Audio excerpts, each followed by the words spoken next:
Hey, how's it going, guys? Thanks for stopping by. Happy Hump Day. Hope you're doing well.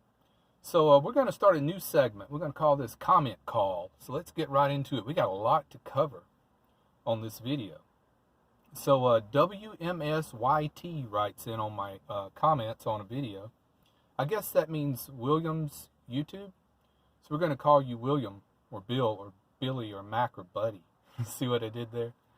So William's got three concerns. He says, Maddie, I got three things that's holding me back from starting van life. Let's see. His first was the stressfulness of parking. And, well, there's two areas we need to talk about. The first is if you're stationary and you live in one city. You know, Dawn of Van Life made a video on this, and she explains it perfectly. The difference between stationary parking and parking that a nomad is going to go through. The struggles would be much worse with a nomad. In stationary, you know your city as well as anybody else. You know the good parts, the bad parts. And if you don't, just take a ride around, scope it out, look at the parking restrictions, and it's way less stressful than you think. Now, if you're nomadic and you're dealing with going into a town you've never been in before.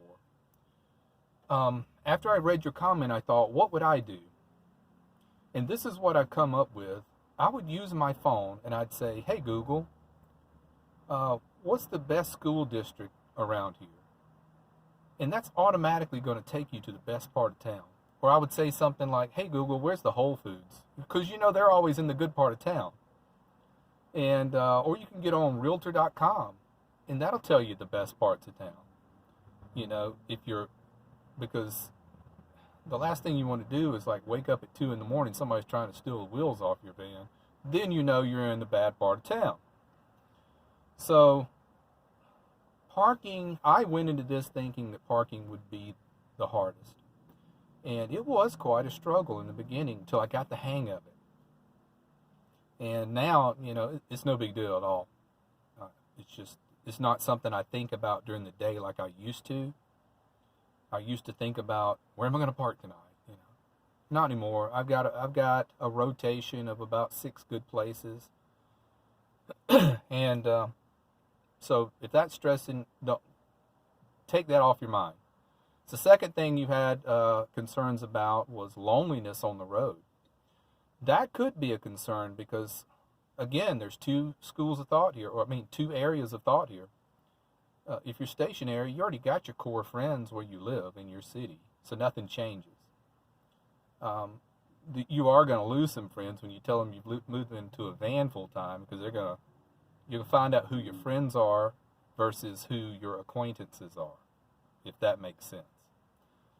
So, but if you're nomadic, loneliness, I guess that's why all these van dwellers always kind of pool together and have these meetups. Kind of takes the edge off of that. And who knows, you know, you might make lifelong friends if you run into people you actually have some things in common with other than van dwelling. So I really wouldn't worry too much about that either. And the last thing was, how is this going to affect me in renting another apartment down the road or buying a house? His concern is, let's say he has a gap in his rental history. He lives in a van for a year, and then he decides he wants to rent an apartment. Is that going to ding you? No. Let me tell you why. The last condos I lived in, they used to bill themselves as the strict, stringent place to get into.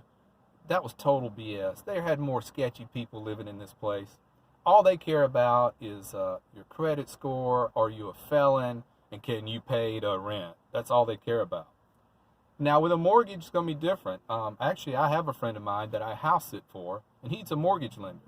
So I'll ask him about that, but they're going to care about your debt load. And if you've been living in a van for a year, you're not supposed to have that debt load. You're supposed to be paying that off. That's the kind of thing. They're going to care about your credit score, your debt load, and can you pay the mortgage, all right? So I don't see that being a big thing. You could just be honest with them. Say, look, I sacrificed. I lived in a van for a year so I could save up a down payment on this house. Now you lend me the rest of it. You know, just be tell them that way. If they got a problem with a break in the rental, you know, I just don't see how that could factor in. But I'll talk to my friend who's a mortgage lender and get back to you on that. But the apartment thing, you know, they're just gonna call the last people you rented from to get the reference, check your credit score, check your criminal history, and make sure you can pay to rent. That's all they care about. So, William, or Bill, or Billy, or Mac, or Buddy, I loved your comment. That's why I'm starting this segment now. Because, you know, if it's a comment that I can't respond to, that I feel like I'd be better clarifying just by making a video of, I'm going to start doing this. You know, a lot of comments I can just respond to and everything's clear, but this was a little more in depth. I love the way you're thinking. I'm going to put you at the top of my list as most likely to succeed in van life. And you might as well start van shopping, my friend, because you're thinking it through. You've got a strategy in place, and I love it. So thanks for the comment. All right, I'm going to take a break. Be right back. All right, guys, I was fighting a cough that entire segment. So anyway, let's move on. Let me bring you up to date on the health issue. Had the procedure on my back. Total disaster. I'm stripped down to a gown on the table. The action's about to go down. There's a knock on the door. It's the office clerk, leans her head in and says, hey, his insurance is on the phone. They're trying to deny these shots in his back.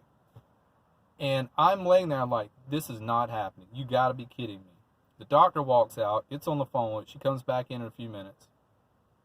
She said, don't worry, everything's cleared up. I was already nervous and tense. And then I got this sprung on me. She didn't even give me 10 seconds to unwind. Apparently, they cut her rate to a lower rate because she just did a hatchet job on me. She didn't even numb me up. She starts jabbing the needle in my spine. It hurt so bad, I almost passed out. That's how bad it was. The whole thing took 5 or 10 minutes. At the end, she walks out, doesn't say a word. The nurse is still in there with me. He helps me get up off the table. And the whole time they're asking, how's the leg? I said, well, it's getting numb. Is that? And they said, yeah, that's going to happen. By the end of it, my leg was just cold and dead. It was just like 90% paralysis in that leg. And I could stand up, but I really couldn't walk. I was just dragging the leg. So he puts me in a wheelchair, wheels me into a holding room where they're supposed to keep you for a while and keep an eye on you. And about 15 minutes later, another nurse comes in, takes my blood pressure. It had bottomed out. It was 90/60. And I think that's really low, right? She says, okay, you're good to go. I said, I can leave? Yeah. So there I am, dragging my cold, dead leg down the hallway, into the elevator, out through the sidewalk. I get in the van. I know I'm not supposed to drive, so that was the plan, not to do that. So I just chilled in the van for about 2 or 3 hours, laying in the bed, trying to nap, but it was just no good. Till I felt that I had sufficient control and feeling of the leg back. And then I took my little 15-mile drive back to where I hang out. And it didn't hurt much through the night. I didn't do anything all day yesterday. I did walk a little bit. I walked through the Kroger and walked just a little bit. I knew I needed to keep moving, you know. So, didn't sleep well last night. And today, guess what? This didn't help a bit. It's actually hurting a little more. It's more of a continuous ache instead of a shooting sharp pain now. So, I don't know. Maybe it takes a couple of days to kick in, but the feeling in the leg's back. But the ache in the back I think it's worse than it was to begin with. So, what a nightmare this has been. So, anyway, all right, we got one more segment, and we'll wrap it up. Be right back. All right, guys. So, I had a video go kind of viral. Did you notice that? It shocked me. I got like 5,500 something views on a video in just a day or so. I thought, what has happened? I would be happy about it, but it turns out, I guess YouTube, the algorithm picks videos out of thin air and just pushes on people. So they must have picked mine for some reason. The bad thing, it was the worst video I've ever made. It was one of those where I just sit up here and think out loud, and the lighting was, it was one of these where I said I wasn't even going to make a video tonight, and it was a terrible video. The band was a wreck. And then that one goes semi-viral. Unbelievable. But it did pick up a lot of subs, so thanks to the new subs. And, gosh, you know, I wish they would have picked a better video. Because if that's the one people see, they're going to say, oh my gosh, what's this guy doing?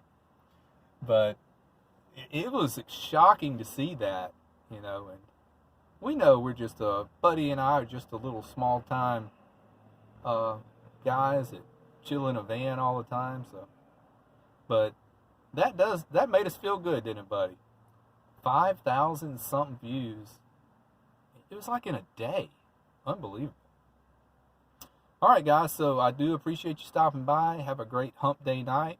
Be well. Click the bell.